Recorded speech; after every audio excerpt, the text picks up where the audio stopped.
Katrina. When thinking of natural disasters, Hurricane Katrina is definitely one that comes to mind.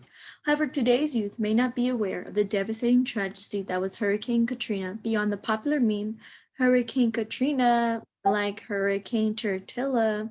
After conducting research on Hurricane Katrina, I will inform you on how damaging and horrifying the hurricane was by giving you the facts on how it happened on the day it struck land, the economical impact it had, what it was rated, and how it impacted on the people as well.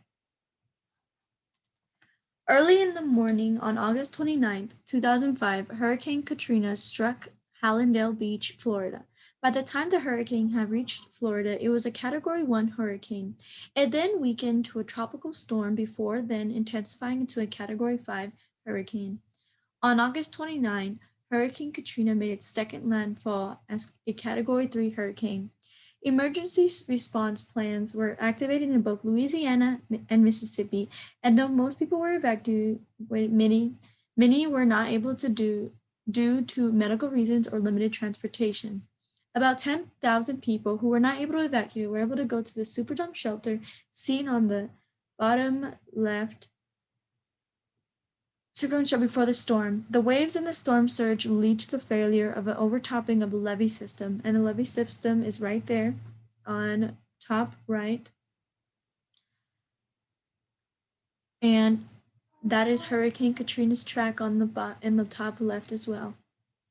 Hurricanes are rated between 1 and 5 using the Sapphire System hurricane wind scale. The rating a hurricane receives on this scale depends on the hurricane's wind speed and its estimated potential damage of property, which is seen on the left side where 1 through 5, and it tells you how fast it has to be.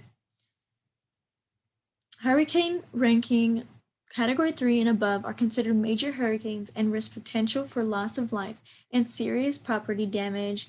Katrina was a Category 3 hurricane, meaning that its winds were between 111 and 129 miles per hour. Hurricanes need sea surface temperature that are typically greater than 80 degrees Fahrenheit to develop, and another thing hurricanes need to develop in mid-level moisture. As Hurricane Katrina was forming, the region surrounding Hispania was mid-level moisture values, much higher than normal. Minimal vertical wind shear is also necessary for hurricane transformation, as too much shear rips off the lobs of the thunderstorms and disrupts the circulation of hurricanes. The high levels of upper ocean heat, the measure of the depth warmed in the Gulf led to the rapid intensification of the hurricane. Katrina's vertical shear was low throughout its entirety. The hurricane at its peak had a vertical shear of less than 12 miles per hour. The peak winds were 125 miles per hour at the time of its second landfall.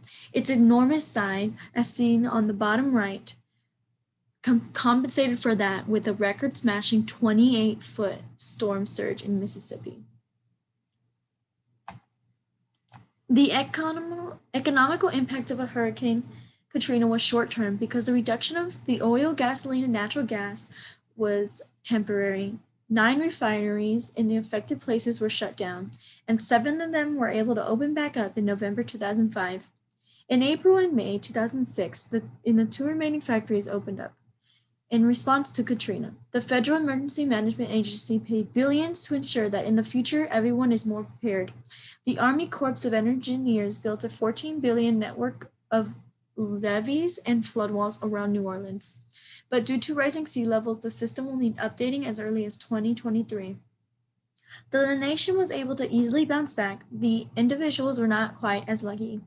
Thousands of people lost their jobs and were forced to move. Many business locations were also destroyed, leaving some people unable to work even if they wanted to. Gasoline prices increased and around 2.3 million people were left without power.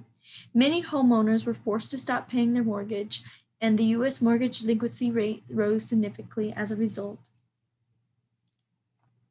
Hurricane Katrina impacted the culture of the United States by changing the way people thought, reacted, and responded to different traumatic events. Hurricane Katrina encouraged young people to donate and help rebuild. This allowed a generation of youth to improve and develop their empathy and understanding. It also showed firsthand the criticism that presidents can face when they don't deal with things such as this in an efficient, timely manner. The President George W. Bush, as seen in three pictures, both on top, and no, in two pictures, both on top, one where he's in a damaged site and one where he's cutting his vacation short. Then President George W. Bush was on a vacation, isolated from the country, and stayed unaware about the disaster until the hurricane grew more severe. Bush returned 2 days early on his vacation, but his delayed response permanently damaged his reputation. The public considered him insensitive and detached from the event. Even after making repeated visits to the hurricane zone and donating billions of federal dollars into recovery programs, he never regained his previous popularity. Different branches of government were quick to blame each other, and the U.S. Congress launched an investigation into the government's response to the storm. And in its report in February 2006, titled A Failure of Initiative. As I informed you about Hurricane Katrina, I hoped you understood how damaging and frightening the hurricane really was. To conclude, Hurricane Katrina was a natural disaster that affected the United States physically, economically, socially, and culturally. It sheds light on American issues that had not been previously considered.